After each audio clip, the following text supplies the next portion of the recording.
things that we do to the golf course and how it benefits the course, as well as some of the things that you may be able to do yourself to help benefit the quality of the golf course throughout your day and throughout your round.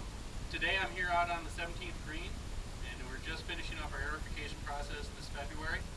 We have done several different processes to the green, and I just wanted to briefly discuss each one and what they do. First, we started with a verticut, which is a mower that vertically carves into the surface of the turf and removes some of the dead and dying organic matter. We followed that with a deep tine aerification that went down to about 8 inches on 2-inch centers. I mean, so every 2 inches, left and right, forward, back, there was a hole made. That helps to fracture what we have underneath, which is a layer at about 5 inches that really makes it difficult for water to penetrate down into our soil or greens cavity. Moving forward, we're hoping to add drainage to the greens, so when the moisture gets down, it actually has somewhere to exit the green as well. Following that deep tine, we use what's called the Dry-Ject Maximus. This procedure utilizes a machine that actually injects high-pressure water, and as it injects the water, it sucks sand into the hole at the same time. And that really gets us some good deep sand channels, about 7 to 8 inches deep. That was on about 5.5-inch centers. Following the Dry-Ject Maximus, we rolled the greens to smooth them a little bit, and then we came through with our standard core aeration. Now, the standard core aeration, most of us are pretty accustomed to. Run the machines, it pulls all the little plugs out of the ground.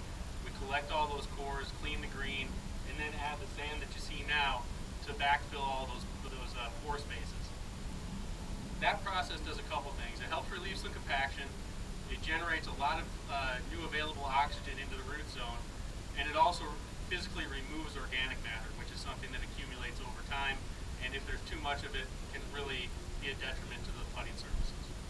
I have here a soil profile from the 17th green that shows pretty clearly both the Dry-Ject channel as well as our standard aerification. What you can see here is our standard aerification, which was the last step in the process, and this is our Dry-Ject channel. You can see the Dry-Ject sand makes its way all the way down, and it actually would have come out of this. We only went in about 4.5 inches here. At some points it'll hit this layer and only go horizontally across the layer, but doing the deep tine prior to the Dry-Ject helped to alleviate that compaction and allow that Dry-Ject to get through that layer in most areas. Along with the processes on the greens this week, we also have deep tine aerified the fairways and tee boxes.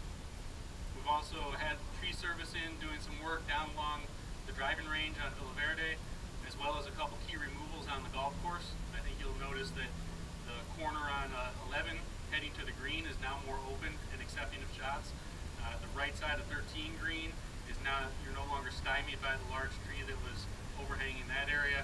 And the right side of 12 green, we removed a large ash just off of the bunker, which accumulated a lot of roots in the bunker, and those roots were actually intruding under the right side of the 12th green as well.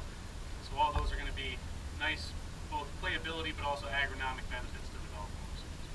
Thank you very much for joining us here for our first edition of Greenside Up, and we hope you'll join us again when we cover other topics.